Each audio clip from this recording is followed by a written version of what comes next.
As US Open announces biggest ever prize money total in tennis history, $85 million, here's a look at how tennis 4 Grand Slams compare.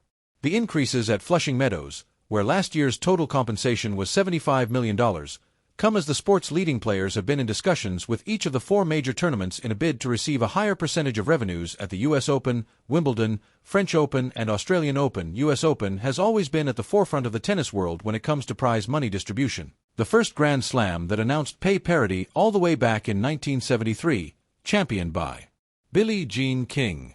On Wednesday, the tournament announced that the 2025 edition will create a new record in tennis history. The prize money at 2025 US Open will rise to nearly $85 million across all competitions this year, including a record $5 million each to the women's and men's singles champions, and total player compensation, including costs earmarked for hotel and food and not associated with performance, is $90 million, jumping 20%. The U.S. Tennis Association announced the payouts Wednesday for the year's last Grand Slam tournament, which begins with a new mixed doubles event and its $1 million top check on August 19th to 20th. Singles competition starts on a Sunday for the first time, August 24th, as those brackets expand from 14 days to 15.